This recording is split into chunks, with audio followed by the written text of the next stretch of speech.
I want to talk to you and set the record straight on something. I do favor the Arizona immigration laws amendment.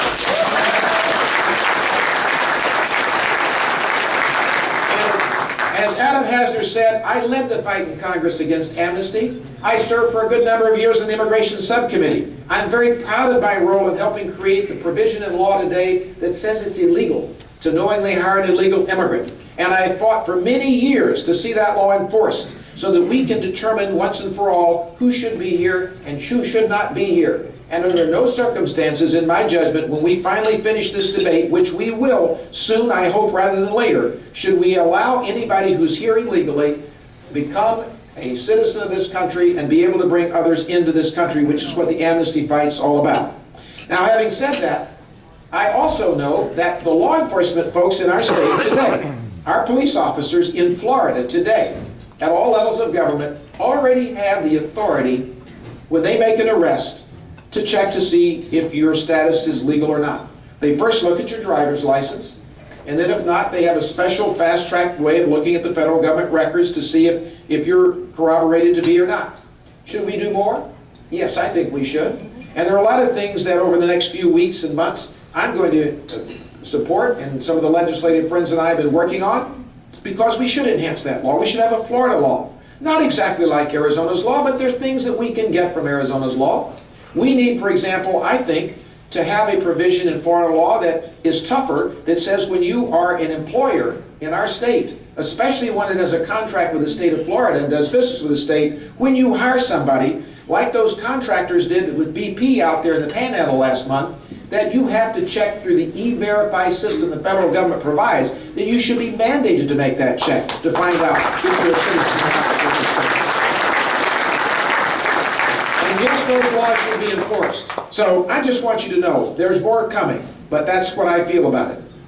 And then I want to tell you in a very shorthand way why I'm running for governor. I talked to Jeb today, and he's a friend and, as you know, a supporter of Governor Bush. And Jeb said to me, I've looked at your ads, I like your ads, I've been watching the campaign, but what you need to do, Bill, is tell them why you want to be governor. And any of you who've gone out and heard my talks, including Adam and Deborah, know that I have been saying that. And we will say that in more television too. But I want to tell you tonight, Ingrid and I have been married this coming September 29 years. We have 3 sons. 39 years. We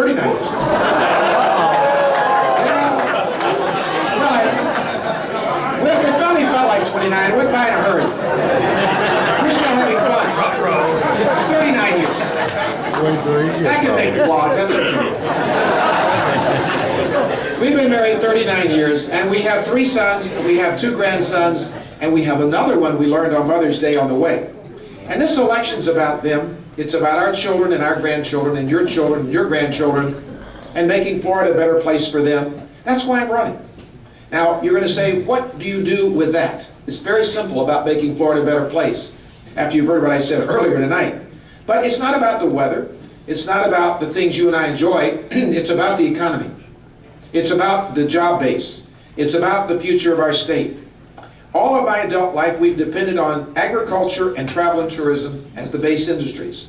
We can argue that construction is, but as any contractor knows, unless you have other things going on, you're not building. And we in our state have been fortunate with those 2 industries, and as your next governor, I'm going to do everything I can to market travel and tourism. I want to fill every hotel bed. I want to fill every restaurant chair I can. I want to make sure that industry grows. And I grew up on a cattle ranch, and I care a lot about agriculture. And as your next governor, I'm going to do everything I can to market agriculture, to make sure the research is there, to make sure that we have whatever it takes to grow that industry and to keep it strong, because it's crucial for our state. But I know we need to diversify, that we've talked about it a lot. The principal role, the main focus of all the other things the next governor needs to do is economic development and job growth. And I'm going to not just be your governor, I'm going to be the Chief Economic Development Officer of Florida when I am your governor.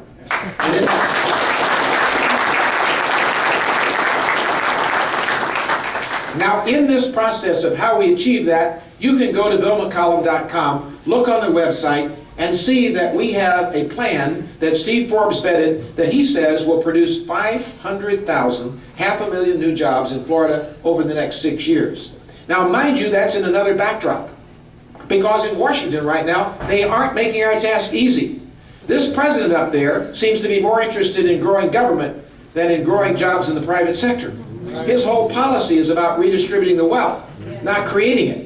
And you and I as Republicans know that what we would like to see him do is what we did in the Ronald Reagan era, what I did with Dick Armey and Newt Gingrich when we took control of Congress in 1995 with a Contract for America, and that's to reduce the size and scope of the federal government.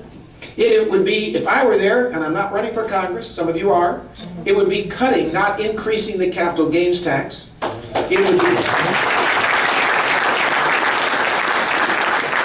It would be very significantly, thank you, it would be very significantly cutting the corporate taxes so we can export more. And it would be doing what we should be doing by reducing the regulatory burden on small businesses and the unfunded mandates on state and local government.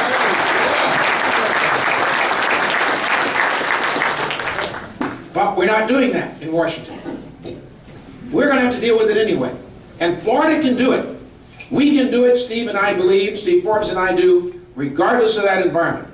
It's tougher, it's harder, we're going to have difficulty in our budget next time, there's no doubt about it, but we can do it.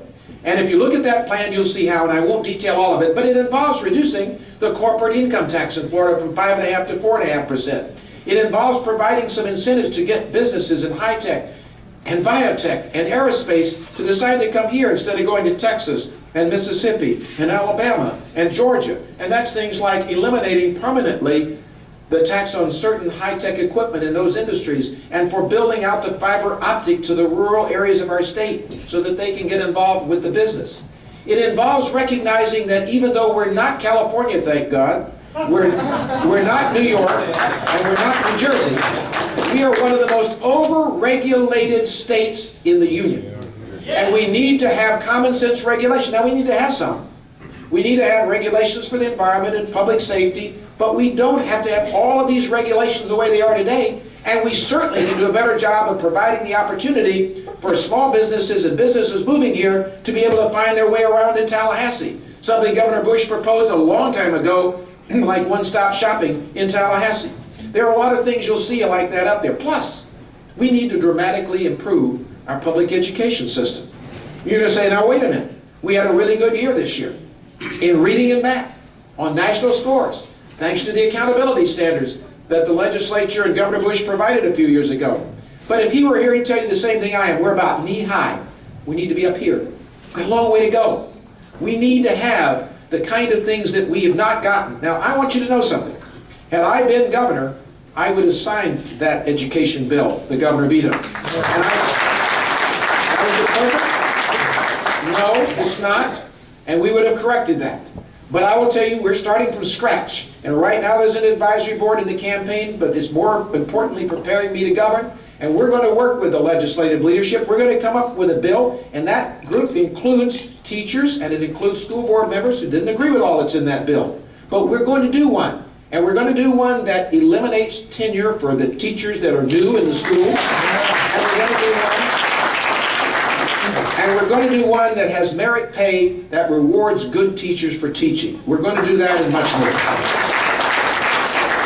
And in addition to all of that, we are going to have meaningful, significant litigation lawsuit reform. We need that badly. Today, states like Texas and Mississippi are cleaning our clock and have that reform. And we have not, and we're not competitive. In fact, I don't know if you know that, but today, on average, the state of Florida has the highest medical malpractice insurance premiums of any state in the union. And we have young doctors who go through medical school and get out of medical school and go do their residency, and then they decide where they're going to go to practice medicine, and not enough of them are choosing Florida. And we have a growing shortage of doctors in our state. Now, we can't keep that happening that way. But litigation reform isn't just about malpractice, which they say is the main reason they're not coming here. It's about all the other costs that we need to get under control in order to lure businesses here and to grow jobs in our state. And then we have to address the tough issues of property insurance